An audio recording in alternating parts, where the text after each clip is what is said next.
Mga kabida, isang magandang oras sa lahat at welcome po sa aking channel. Ito, magandang pag-usapan po, itong legal opinion po ngayon ni Attorney Neil Abayon po, mga kabida, patungkol ho dito sa possible cases po na kakaharapin po ni Vice President Sara Duterte matapos pong nagrekomenda itong NBI sa DOJ na kakasuhan po itong si VP Sara, patungkol doon sa kanyang pagbabanta po sa first couple at kay House of Representatives Speaker Martin Romualdez. Now, dito sa legal opinion po, mga kabida, ni Attorney Neil Abayon, may mga elements po dito sa pagbabanta na tila wala ho sa batas kahit na anong provision po. Lalong-lalo na po sa ilalim po ng Revised Penal Code, At possibly, baka ho walang kaso ito hong si VP Sara na kakaharapin, sa bagay, meron na pong legal opinion dyan, Ito pong si Presidential Legal Counsel Chief Juan Ponce Enrile na talagang walang kaso po sa ngayon na pwedeng ipa-file laban po kay VP Sara dahil ho yung kanya hong sinabi patungkol doon sa first couple at kay Speaker Romualdez ay conditional po, mga kabida. Ito, magandang pakinggan po natin in support, most likely para sa akin ito po in support doon ho sa sinabi po ni Juan Ponce Enrile na walang kaso pong kakaharapin po itong si Sara dahil yung kanyang sinabi po, mga kabida, pagbabanta po niya laban po sa first couple at sa House Speaker ay conditional. Narito po, pakinggan po natin yung legal opinion po ni Attorney Neil Abayon. So para po mas klaro at mas ma-refresh po kayo kung ano ba talaga yung nangyari dito sa discussion natin, tingnan nyo po tong post ng One News. Okay, ito po yung sinabi ni VP Sara dun sa isa niyang press ko nung gabi kung saan nagkagulo na po kasi gustong ilipat ng Congress before si Attorney Zulaika Lopez dun sa correctional facility. Okay, so ito po yung sinabi ni VP Sara. So ang sinabi po ni VP Sara is may kinausap na ako, sinabi ko sa kanya pag yung may mga red lines po pala dyan sa photo, yan yung mga sinabi ni VP Sara dun sa post niya. Pero hindi ko po sasabihin specifically yung mga actions na yan kasi yung last video ko po regarding this issue is na tanggal po yun sa TikTok at dito po sa YouTube is na demonetize po yun. So instead po of the actual word, ang sasabihin ko na lang po is the word papaya. Okay? So pag makarinig po kayo ng papaya or papayas or anything related to papaya po, yung ibig sabihin po niyan is yung action dun sa mga sinabi ni VP Sara. Okay? So dapat understood nyo na po yun. Okay? So ngayon, basahin ko po ulit. Ang sinabi po ni VP Sara is may kinausap na ako na tao, sinabi ko sa kanya, pag napapaya ako, ipapapaya mo rin si BBM, si Lisa Araneta at si Martin Romualdez. No joke, nagbilin na ako, ma'am. Pag napapaya ako, huwag ka tumigil hanggang hindi mo mapapaya sila. And then he said yes. Okay? So yan po yung sinabi ni VP Sara talaga dito. So ngayon po magbigay ako ng observations dito sa statement ni VP Sara. So tingnan po natin tong second photo kung saan meron po akong mga green underlines. So unang-una po dito in-underline ko is the word kinausap, okay? Kasi ang ibig sabihin po niyan kung may kinausap po si VP Sara is at least dalawang tao po yung involved in the situation like this. Kasi yun nga po, may kinausap si VP Sara, therefore hindi siya nag-iisa at dalawa sila yung involved dito sa situation na to. Tapos yung pangalawa ko naman pong in-underline dito is the word nagbilin. So in short po, may pinagbilinan si VP Sara na yun nga, yung third underline is pag napapaya siya, huwag ka tumigil hanggang hindi mo mapapayas sila. Okay? So yan po yun, nagbilin siya. So dito po kung titingnan natin yung overall statement ni VP Sara kasama po yung mga green underlines ko, may kita po natin dito na unang-una there is 2 or more people involved, meaning pwede po yan pumasok dun sa conspiracy or proposal to commit a felony. Okay? At yung sinabi po ni VP Sara is nagbilin siya na ipapaya daw niya yung 3 individuals pag siya ay napapaya. Therefore, ang binilin po ni VP Sara in a simpler term po is parang counter papaya. Pag napapaya siya, magka-counter papaya yung pinagbilinan niya. Okay, so yan po yung professional assessment ko dito sa statement ni VP Sara. Ngayon, punta na po tayo sa Revised Penal Code, specifically Article 8 po muna, one of the basic principles po under our criminal laws. So under Article 8 po, dyan nakalagay ngayon yung conspiracy and proposal to commit a felony. Okay, so nakalagay po dyan sa Article 8, may kita naman po natin, conspiracy and proposal to commit felony are punishable only. Okay, take note po, punishable only only in the cases in which the law specially provides a penalty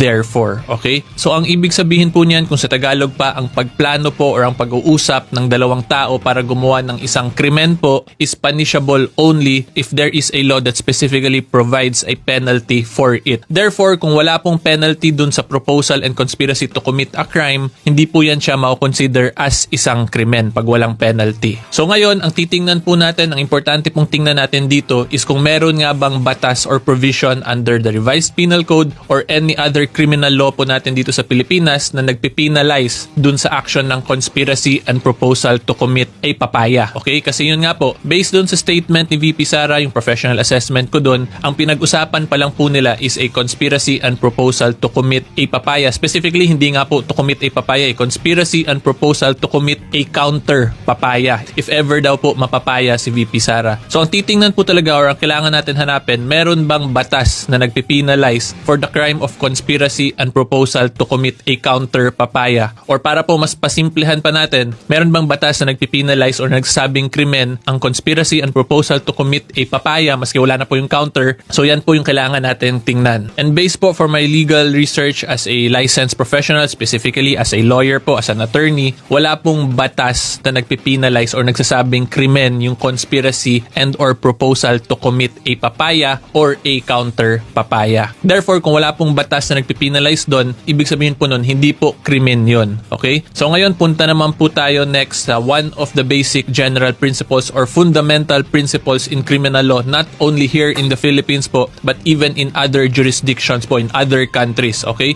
Which is the principle of nullum crimen. And for that principle po, ang i-discuss ko po is the 2012 case of Villarreal versus People, okay? So dito po, makikita natin unang-una na sabi po ng Supreme Court dyan is yung mga korte is hindi po dapat maging manhid dun sa mga sentiments po or opinions ng public. However po, despite that na hindi dapat sila maging manhid, they still must be reminded of the fundamental principles of our criminal laws, okay? And one of the fundamental principles po dyan is yun nga po is that no act constitutes a crime unless it is made so by law. So kung sa Tagalog pa po, kung hindi po sinabi ng batas natin na krimen yung ginagawa mo, therefore hindi po yan siya mako-consider under our legal system as a criminal act. Okay? And that is the principle po of nullum crimen. So yan po talaga ang isa sa fundamental principles under our criminal laws. And actually this is applied also by other jurisdiction or countries, not only by the Philippines po, is that kung hindi po pinipinalize ng batas ang isang action, therefore hindi po yan siya mako-consider as a crime. Okay? At kung makita nyo rin po dito sa kasong to, in-emphasize pa nga po ng Supreme Court dyan na kahit na po tingin ng majority ng public is mali yung action na yun, dapat po ma-remind or tandaan pa rin ng judges na dapat sundin pa rin nila kung ano ba talaga yung nakalagay sa criminal laws natin in relation to the elements of a crime. Therefore, they should render judgment based on what is actually provided for by law and dapat sundin talaga kung ano lang yung elements ng batas regardless po kung ano yung public opinion or sentiments regarding that legal issue. Diba? Kasi meron pong ibang legal issue na tingin ng majority is mali yun. However, again, judges and the court and the legal system po dito sa bansa natin must be reminded that we must follow all the fundamental principles of criminal laws in our jurisdiction, one of which is that no act is considered a crime unless it is made so by law. Okay? So ngayon po na na-discuss ko na yan yung mga basic and fundamental principles of our criminal laws, punta na po tayo dun sa actual allegation against the Vice President po, Vice President Sara Duterte, kung saan ang sabi po ng NBI is that they recommend the filing of criminal charges, specifically of grave threats against her. Okay? So ang provision po na nagdi-discuss about grave threats is Article 282 of the Revised Penal Code. In summary po, in simpler terms po, ang ibig sabihin po ng grave threat or the crime of grave threat po is the commission of an act kung saan tinakot or tinreten mo yung other individual of an action that amounts to a crime. So klarong-klaro po yan under Article 282. Dapat po yung pinangtakot mong action dun sa kausap mo is something that amounts to a crime. Okay? So ngayon, balik po tayo dito sa lahat ng pinag-usapan natin. Like what I have previously explained, di ba ang sabi ko po, the basic principle is that conspiracy and proposal to commit a felony is not punishable unless it is expressly penalized by a law. Di ba? And like what I already also discussed, wala pong batas na nagpipinalize ng proposal or conspiracy to commit a papaya or a counter papaya. Therefore, applying that po dun sa statement or dito sa case or situation allegation ni Vice President Sara Duterte, yung pinangtakot po niya is a proposal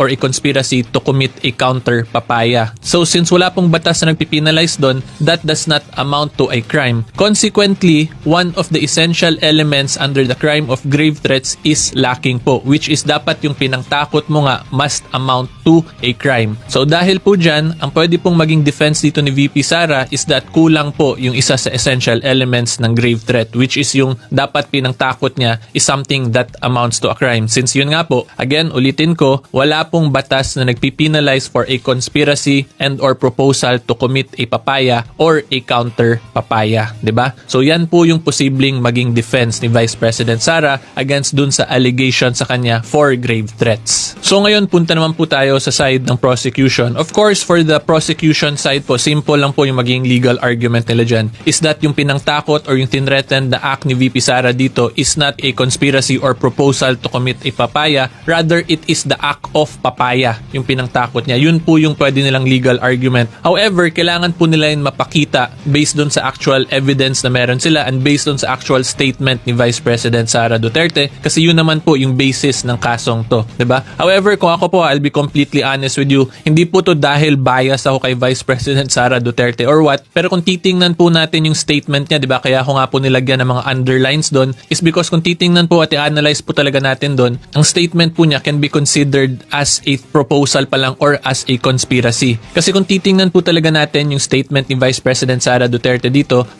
ako po talaga professionally, ang assessment ko doon is that is simply a conspiracy or a proposal to commit a papayas pa lang po yan. Hindi pa siya the actual act of papaya because nagbilin ako, tapos kung ganyan, in short, nag-uusap pa lang sila, di ba? Wala pa namang actual na ano talaga. Therefore, hindi po clear or may gray area na pwede talaga pong i-argue pa. Kasi kung klaro po talaga na papaya yung gustong gawin ni Vice President Sara Duterte dito, yung statement po dapat niya, sinabi lang niya directly na ipapapapaya kita, period, ganun lang. So pag ganyan, that is already a clear act of papaya, di ba? Hindi na yun merely conspiracy or proposal pa lang. Dito sa situation or sa statement po ni VP Sara na una-una, ang dami pong conditions, di ba? Na una, nagbilin, pag naganyan, ang daming liko-liko basically. Tapos second, hindi rin clear yung statement niya or hindi direct na tumutukoy talaga ng papaya. Therefore, if we take everything in consideration, madami po talagang gray area na open for argument. And actually po, ito, idagdag ko na lang din, ito, mga maritesan portion na lang to. Yung ganitong statement po actually ni VP Sara, ito yung mga tipong statement na parang yung dating po niya parang mga hypothetical law school examination questions na sobrang out of this world na hindi mo expected mangyayari in real life. So ganyan po yung dating. So ngayon dito, because of this kind of statement ni VP Sara, madami pong gray areas na pwede pong i-argue ng both the prosecution and the defense. Okay? Tapos idagdag ko na rin po pala, kung titingnan po natin yung circumstances which led to the outburst po of Vice President Sara, ang dami pong prior nangyari kaya uminit na talaga yung ulo niya. At tatandaan din po natin, one of the basic principles po of our criminal laws is that the accused must have a criminal intent to commit a crime. Meaning, sinadya po niya yung mga ganong statements para manakot talaga kasi grave threats po yung pinapag-usapan natin eh. So yan po yun. However, pag titingnan po natin, sobrang dami pong prior nangyari kung saan pwede rin po i-argue dito ni Vice President Sara Duterte na nagkaroon na siya ng clouded judgment for that portion of time considering nga po all the prior circumstances that occurred. In short, nagkagulo-gulo na po, therefore hindi na siya fully controlled when she made those statements. That is also a further argument na pwede pa gamitin dito ng defense. Kasi again, criminal intent is important po in the crime of grave threats. And the state of the mind is also very important po for crimes committed under the revised penal code. Ayun po, malinaw doon sa sinabi po ni Attorney Abayon po mga kabida na yung kanyang legal opinion ay base po sa kanyang research at bilang isang abogado, kung saan po ay nakikita po niya na wala kong kulang po sa mga elemento, ito hong kasong inirekomenda po ng NBI para isampa po laban po kay Vice President Sara Duterte, At although marami pong mga abogado na magkakaiba yung kanilang interpretasyon po mga kabida, pero halos magkapareho po sila ni GPE, ni Juan Ponce Enrile, ang Chief Presidential Legal Counsel po mga kabida ng Marcos Administration. Ang sabi po ni Attorney Abayon, doon pa lang mismo sa conspiracy or proposal to commit a crime, unang-una, wala hong batas na nag-penalize po, no, ng conspiracy or proposal to commit crime as far as the laws in the Philippines are concerned. Kahit na po sa revised penal code, wala ho tayong makikita dyan. Pero ang sabi daw ng batas, sabi po ni Attorney Abayon, kapag wala hong penalty, yung isasampang kaso po mga kabida at hindi ho matatagpuan sa mga batas po natin sa Pilipinas, walang kaso daw yon, ano? Sabi po ni Attorney Abayon, ano? Now, bahala na po yung prosecutor kung sakali po matuloy po itong kasong ito, ano? Laban po sa Vice Presidente mga kabida, kung paano po niya i-appreciate yung mga ebidensya, ano? Both camps. Sa parte po ni Vice President Sara Duterte at saka doon ho mismo sa nagsampa po ng kaso, ano, laban po sa Vice Presidente po ng Pilipinas, ano. Anyway, ang pwede hong mag-interpret po dito mga kabida kung may kaso ba si VP Sara, unang-una ang piskal, ano. Siya yung magdidetermina mga kabida kung may probable cause ba, ano. Ito hong kasong isasampa po laban po sa Vice Presidente. At eventually, pag ito po ay may probable cause, aakyat po ito sa korte. At pagdating po sa korte po mga kabida, doon na po yung appreciation po ng ebidensya, no? Ng husgado, ano? Kung sa tingin po ng husgado na walang sapat na batayan, kulang po yung ebidensya na ipinakita laban po sa nasasakdal, so definitely, yung nasasakdal po ay i-acquit po mga kabida. Ano? Yan po yung proseso po sa batas, ano? Now, antayin na lang po natin kung itutuloy po nila ito, itong kaso po na pagbabanta laban po sa first couple at kay Speaker Martin Romualdez sa kabila po ng legal opinion ng Chief Presidential Legal Counsel na wala hong kaso sa ngayon ang pwede hong maisampa laban po kay VP Sara dahil yung kanya hong mga sinabi po mga kabida ay conditional.